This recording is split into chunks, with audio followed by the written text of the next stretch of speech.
La arquitectura latinoamericana se ha transformado a lo largo del tiempo y ha evolucionado junto con su sociedad, conservando muchas de sus características pero reinventándose en muchas ocasiones, entre las que destacan tres épocas específicas que tienen un significado especial en la historia de la arquitectura en América Latina.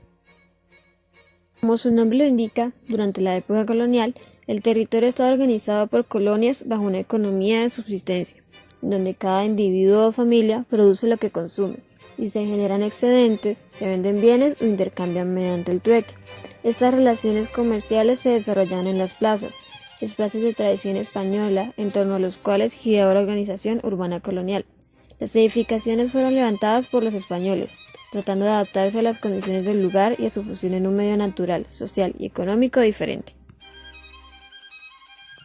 Como puntos fuertes de esta época encontramos la distribución interna de las casas neogranadinas. Estas fueron construidas como estancias alrededor de uno o varios patios, con pasillos ubicados alrededor de los mismos. Esta organización brindaba una óptima ventilación e iluminación a cada espacio y permitía una planta mucho más organizada. Estas casas también se caracterizan por la aparición de balcones de madera, algunos sencillos, otros árabes o de aljimés, detalles ornamentales que adornaban las fachadas de las calles en esta época colonial.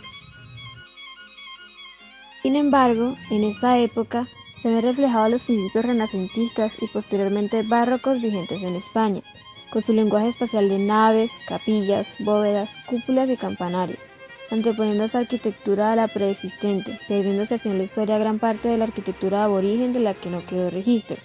Esto se puede apreciar en Coricancha, ubicada en la ciudad de Cusco, en Perú, que fue el principal templo inca, posteriormente destruido por los españoles durante el proceso de colonización.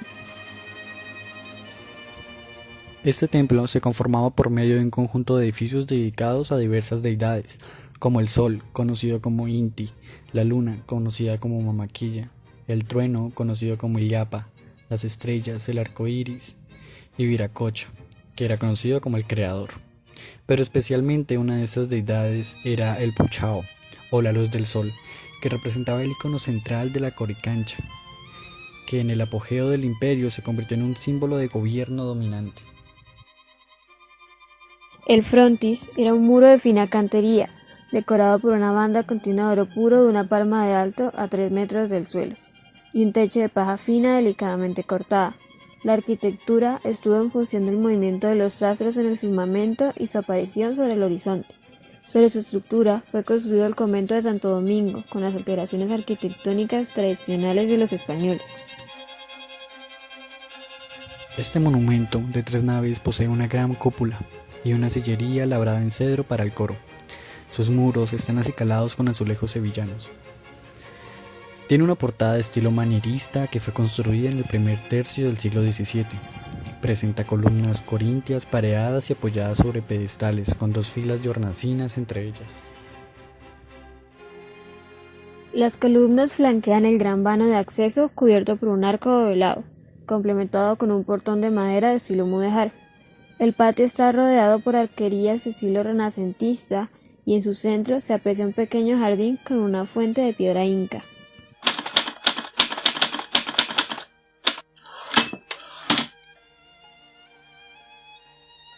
La arquitectura colonial, en sus técnicas más atrasadas, se prolongaría inicialmente por largas décadas, hasta inicios del siglo XIX, marcada por el proceso de independencia de Colombia.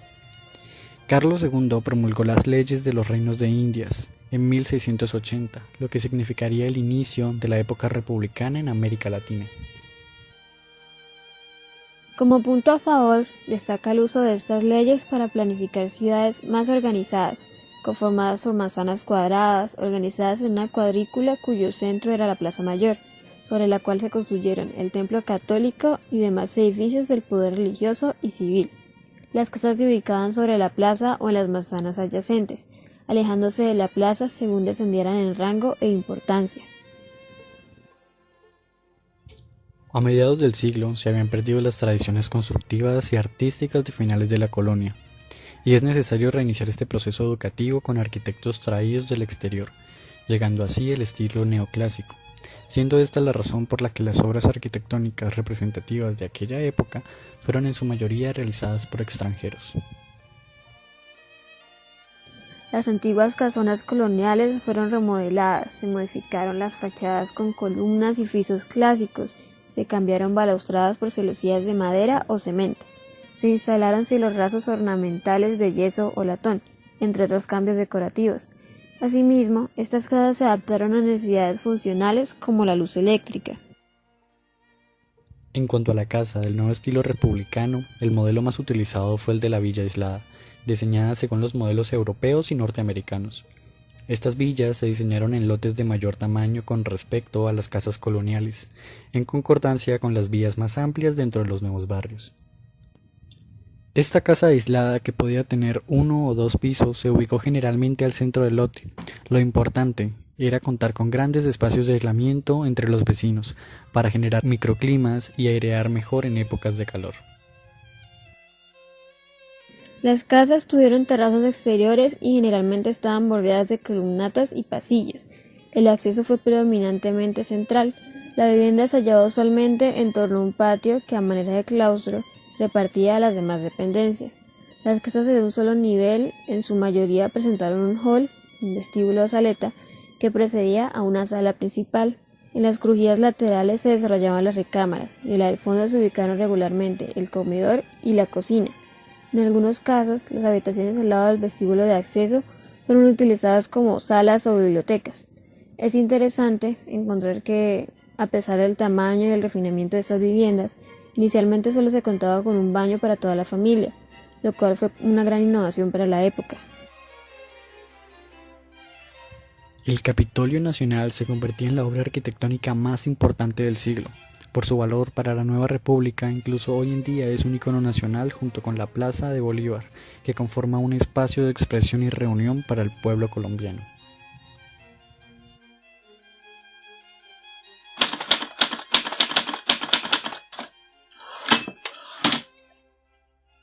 En la época moderna, la arquitectura debía redefinirse por la era industrial y crear un estilo para el siglo XX, basado en los desarrollos tecnológicos de construcción, utilizando nuevos materiales, como el concreto armado, el acero, el vidrio y materiales sintéticos. Una gran característica de esta época fue el rechazo de los estilos históricos o tradicionales como fuente de inspiración de la forma arquitectónica o como recurso estilístico, también conocido como historicismo.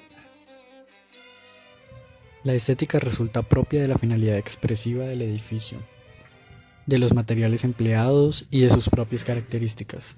Se observa la simplificación de la forma y la eliminación de los detalles y los ornamentos innecesarios. Estas características puristas fueron llevadas al extremo en las obras de Mies van der Rohe. En esta época encontramos más edificios multifamiliares que casas, pues esos eran mucho más rentables. El modelo aislado de las villas republicanas ya no era viable, pues se buscaba aprovechar cada centímetro disponible.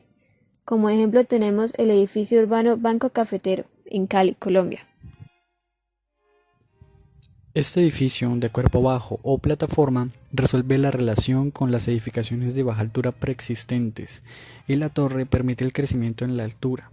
Esto era realmente necesario por la densificación del centro de la ciudad moderna. En este edificio, la plataforma, que se abre al público en los primeros pisos, es rematada por un volumen suspendido que se proyecta hacia la calle sin abrirse a esta. Y la torre es girada con la doble intención de liberar el vacío interior y a la vez evitar las feas culatas que poco aportan a la estética urbana de la ciudad.